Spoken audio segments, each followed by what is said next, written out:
Tamale Mirundi Junior awanda muliro wabula abantu bawadde maama we bagamba nti ke kaseera atuuze omwana we wansi amubuulirire byonna byonna nja kubanga mbikuwa ate mwagawulidde ogw'omukulu Mathias Mpuuga nti agenda kwesimba ku Weekitiibwa His Excellency Robert Kyagulanyi Ssentamu byonna bwe biri awo mu bujjuvu.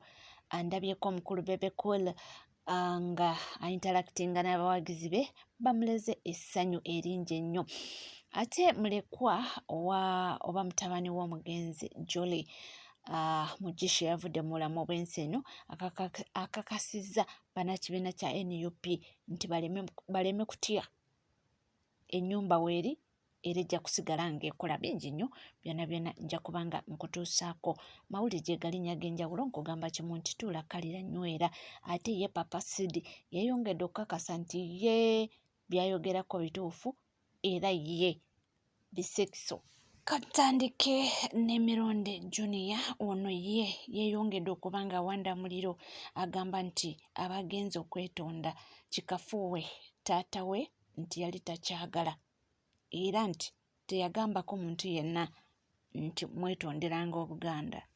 Mwe nyenze kwetonda omusika kyetonze njagala ndaba nga nti neetonde lugezigezi nakajanja tekisoboka temujja kuswaza taata wange bwe muti yafabbye yeyabba ettaka lya Buganda yatunza amasiro yaganya amasiro okuggwa Tamale yagana amasiro okuggwa yatwala Kabaka mu muladde wala gye Namibia tetubulira bya kisiro byo temubizange ewange jangu byogerere ewange kwata ettaayi kasasiro ujozi jozobo umujoga abantu basoma tetubulira fitulina obusungu bwaffe nange bandabe esinga ndageze Tamale yandikomyewo ku nsi kitanga ndabali mba muliddemu olukwe I have betrayed my dad. The moment kentandika okusinika abannyo n'abaali abalabe be mba muliddemu olukwe musajja yakyogeranga mulamu n'agamba omwana wange kwalirinye walwabugo be mumuttirewo yabyogeranga mulamu omwana wange n'alinnyo yeeyo bamukubanga ne bamuttirayo baganda be bebasoose bo kitaabwe we yafa beetonderani abo baganda be famire yaabwe nagivuddemu nze nkumaligase ya kitange nze kifaananyi ekyo kati oli muyandiku njakula eyange n'abenkima nabavuddemu kati neddira mbogo nedda kanyende mu b'embogo obujozi bwe bagwemu ekika omukulu we ebyo naye ate abantu ab'enjawulo abalabira ebintu ewala bavuddeyo ne babanga bayita maama wa Junior yonna gy'ali nti ye talaba mwana we byakola nti ke kaseera okutuuza omwana ono wansi amubuulirire nga bukyali. Kano kagenda eri maama wa Tamale Junior. Bw'oba tusobodde kubuulirira mutabani wo mwene embeera ebisigadde tewejjusanga ojja kutuuka okwagala okwetondera abantu ku nsobi mutabani wo zazzaakola nga tekikyasoboka. Ojja kutuuka okwagala okusasula abantu ssente oliyirire ebibi bya mutabani wo nga tekikyasoboka. Obadde okyayina obudde nti okuva kitaawe lwe yafa ne mulumbe walina obudde obuyimirira n'ogamba bannange munsonyiwe ku lw'ensobi za mutabani wange na bonna banyiizizza kye mutaakola. Ku ssaawa zino ayogera ng'omusiru bw'aba buli omu amuvuma. Ojja kutuuka okwagala okwetondera abantu nga tewali akyasobola kuwuliriza. Ebyo ate ye mutabani w'omugenzi Jolly Mugisha awadde bannakibiina kya NUP essuubi bibino. Mommy has been telling me that I'm going to see my other son, referring to Kyagulanyi, the president. So my brother, I am sorry that we have lost our mother. Now, as to what is going to happen now that she has died in the region, only God knows. However, I have some comforting words for you, my brother. Number one, you know that your home here, your office, happens to be in her building. As I continue to breathe, that will continue to be the case. So you can be sure you have a home and you are welcome here. Ate amawulire agaliwo gatambula nti aba DP Block beekutte ekitole mbu baagala kufrontinga omukulu Mathias Mpuuga akwate ebendera bavuganye ku bwa president. DP Block esazeewo Mathias Mpuuga bakwatira ebendera mu kalulu k'omwaka 2026 avuganye Kyagulanyi eyamugoba ku ky'omumyuka we. Asobola President Yoweri Kaguta Museveni era agenda okubawonya obukulembeze ba Robert Kyagulanyi Ssentamu. Omanyi mu nsi tuba n'emikwano mingi, naye tulina okutooza ku mikwano gye tuba nagyo. Toyinza kubeera mulema n'okola omukwano gwo ng'ate naye mulema, oba toyinza kubanga oli mulamu ate n'okola omukwano n'omulema. Ekyebuuzibwa singa musanga empologoma ani ayinza ottaasa munne. Ekyo kimu. Tulina mikwano mingi mu nsi nga tegitugattako wabula nga gitutoolako naye nga tetumanyi, nga kikwetaagisa okuba ng'otegeera nnyo okukimanya. Mpuuga Abedi Bwanika yasooka n'amutomeza, mujjukira eby'e Masaka ne bwe sibiddamu. Kati ne bano bamukaaku nabo baagala mutomeza. Tusooka tutunuulira abakulu bano aba DP Block ekulembeddwa mu Mukaaku. Bano bonna ba political failure. Mukaaku obaddewo for so long. Political janeyo eriki. Mabike mu early 2000 waliko mu parliament. What went wrong? Era singa tutuna political career yo weeyisizza otya. Ogattako oba otoolako. Ne bano nno bakoze akakundi kano just banoonya bagenda kubbira mwami Museveni, baagala kuula Museveni mu kalulu akajja. Kwa Museveni mumanyi buli always abadde ng'ateekawo ziddamize. Nazo ne zijja ne zijjayo pepa z'okwesimbawo ku bukulembeze naye ng'ataddewo ddamize. Yateekawo ku Katumba Oye abadde ng'akozesa Mau, kati Mau minisita we. Meaning takyasobola kujja kwesimbawo. Kati banoonyayo ddamize bagenda okukozesa. Just in case nga banene abali mu opposition eyaddala beekyanga nti bagenda kwesimbawo kuba president, tugenda kukozesa baani. Mujjukire FDC yanajja na nkumbi ya Museveni. Bw'aba alina kati eyo DP Block naye bayiye anoonyayo ddami endala emu agiteekewo agambe katugenda mu kalulu. Era abantu beeyongera okubanga bakubaganya empawa ku kintu kya mukulu Mathias Mpuuga. Ono munankyukakyuka bino bye bigambo bye. Kale nzirawo n'endowooza ebiseera ebimu ku bantu ab'omugaso abafa ne balekulira obulamu bw'ensi eno. Naye ate nga waliwo abantu abamu ekyamazima abandi badde bafa ne bavaawo ne bagenda ng'ensi yabakoowakowa dda. Mu Uganda tulina abantu abakoze bannayuganda ebikolobero naye nga essawa yakati bakyalivinga obulamu era nga weebali. Ebiseera ebimu ddawo ne weebuuza naye ddala ddala Katonda ono mulyaza amaanya oba lwaki? Bwaba otunuulira abantu ababbye bannayuganda, n'otunuulira abantu abasse bannayuganda, n'otunuulira abantu abagobye bannayuganda ku mataka gaabwe, n'otunuulira abantu abamenyeza amayumba g'abantu. Ekyamazima tuddawo n'olugamba naye ddala Katonda gy'ali oba taliyo. Nti abantu abo bati disiti Katonda be yandibadde asaana okutwala ne bava mu bitonde bye bye yabumba obutabonaabona. Kikwasa ennaku nti ate abantu abali innocent bafa wetusinga okubaagalira ennyo. Omukyala Jole Mugisha nzirawo n'endowooza nti ekyamazima tufiiriddwa era twafiiriddwa. Nti bw'otunuulira mu Western Region eyo Museveni n'akabinja ke bo baalinga bamanyi nti bokabokaka bateekeddwa okuva eyo. Era buli ava mu Western alina kuwagira gavumenti eriko. Naye tukirize tugaane nti omukyala Jole Mugisha okuva His Excellency Kyagulanyi Ssentamu bwe yamufuula Deputy President, ekyamazima akoze omulimu ogw'enjawulo okubunyisa enjiri mu Western Region. Nga kati essaawa yakakati His Excellency Kyagulanyi Ssentamu waba ng'agenze mu Western Region ebyaddala abantu bamwaniriza nga revolutionalist ng'omuntu alese enkyukakyuka. Ffenna twakula tumanye nti Western Region ye eri bulungi nnyo okusinga ku regions endala. Naye twakirealizinga nti ze zimu ku regions ezisinga okubeera obubi ennyo. Naye ate nga Museveni n'akabinja ke bo bagamba eyo gye bava. Naye ate nga mu real sense nti si gye bava wabula bayitirawo ddala paka Rwanda. Okitegeera Rwanda. Essaawa ya kakati Jole Mugisha akoze kyamaanyi nnyo ng'ali wamu ne ttiimu ya His Excellency Kyagulanyi Ssentamu okulaba nga ba-extendinga offices ez'ekibiina oba nga baggulawo bitebe eby'enjawulo mu Western Region. Bubadde bukulembezebwa Mama Jole Mugisha lwa nsonga nti eyo yo abadde yakwatayo. Naye abasajja abanyize Jole Mugisha oba abantu bano abanyize Jole Mugisha bannange ntwala akakisa kano kubategeeza.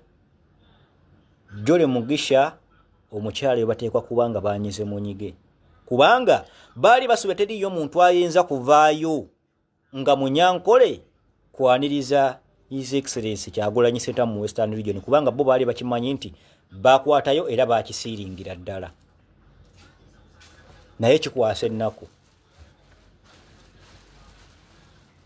kikwasa ennaku okuba nti omukyalo oyo naye bamunyize omunyiga gye bamunyize olw'okuba abadde agezezaako okulaba ng'asaasaanya enjiri ey'enkyukakyuka mu Western Region eyo.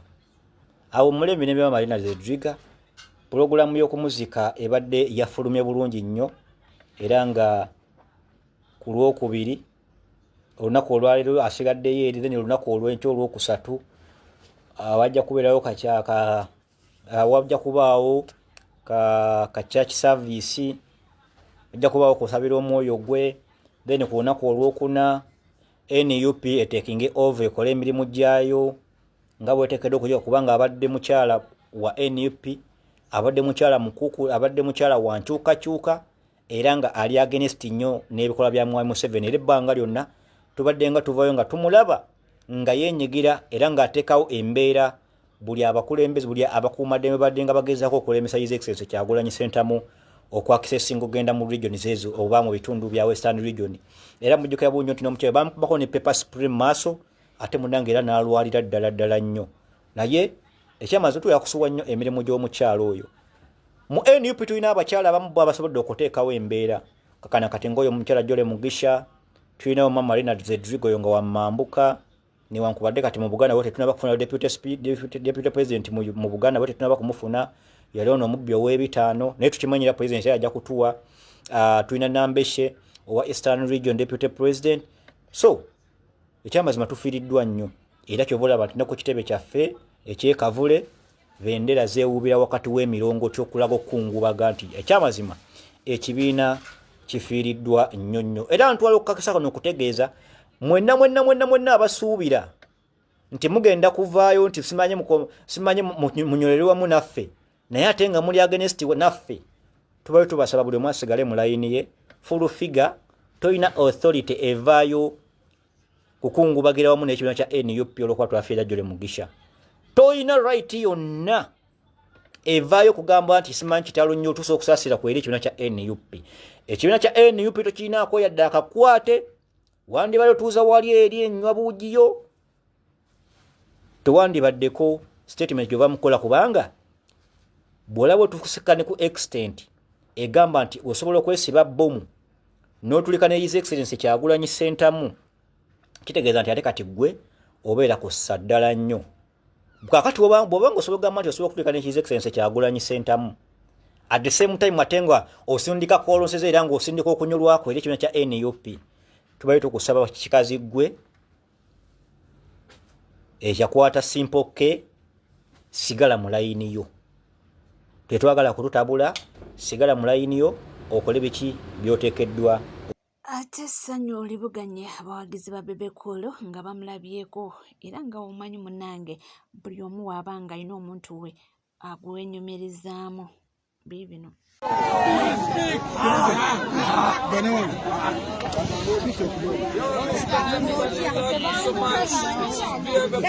rest of the country will say we're going to Kasese for the tour. It's one tour day. Uganda tourism. I love you so much. Let's go see Uganda. We love Uganda. Silent majority.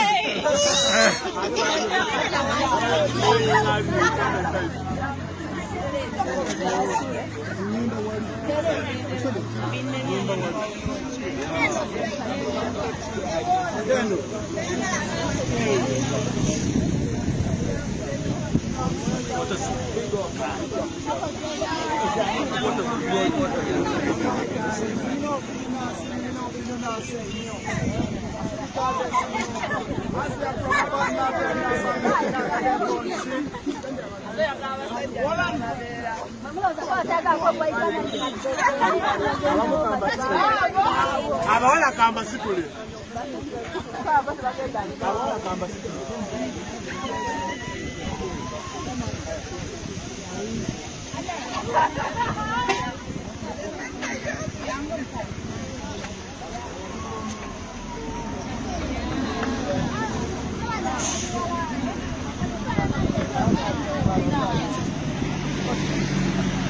Ate nga tuvuddeko eyo munnange ensonga za Papa Sidi twasooka ne tulowooza nti byakusaaga naye munnange avuddeyo ne mu maaso ga kamera annyonnyola ebintu nga bwe biri. Ne papa kize kyenjagala kyekusabiranga kyali wano wanifunyeyo ka insurance gyotuukeyo abasajja bajja tuukeseo gwe mubasingasinga basingasinga bayinza okuze n'ofuutuka obusa oba n'ofuna infection eyo mabega oba n'otana mwana bintu biri mu bbo kibinza kuba obadde obizinira e Uganda nga byo oli ku low profile naye gyowaze abasajja bazina ojafuna bate kubira byogamba gw'obadde ozina naye n'ogwawo musingasinga ajja kuyiikola lasita ogenda oyimbe tosoka kwepimira ate ng'omanyi kugwawo ne kutolina so ogambye ogwawo lwa bookire neze nkuwonizi anti malapima booki bagenda ku booki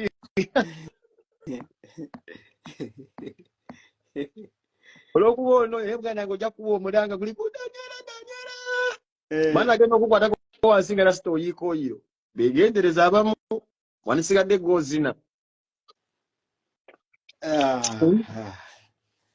naye nga kenge tuwayizaamu nze ndowooza kankote amiina benafuna kubateesa ojja kubeera bali nga gwobalaba bateesa nti abya natera okugira wano nina omukolero olukopo lwa caayi wano Oyo ye Papa Sidi ate bambi ekitalo nnyo waliwo omunnayuganda omulala eyafiiridde ku kyeyo mwana muwala amanyiddwa nga Nyakato Shamira yavudde mu bulamu bw'ensi eno. Kigambibwa nti omwana muwala ono yalwalira eyo ku kyeyo naye nga womanyi munnange si kyangu kusinga betulabyeko okulwalira e Saudi Arabia ate n'okomawo ng'oli mulamu. Mawulire ga nnaku nnyo, kitalo nnyo era kitalo ddala. Katusabira ab'enganda n'emikwano efamire ye Mukama agigumye mu kaseera nga kano akazibu era okusinziira ku famire bagambye nti bali mu nteekateeka ey'okuba nga bakomyawo omubiri gwe wano mu ggwanga Uganda. Tuli ku NCK TV kugamba kimuntu obanga tuna subscribinga kekade subscribinga ringinga that notification bell sharinga likinga ebisigadde tukomawo nabyo.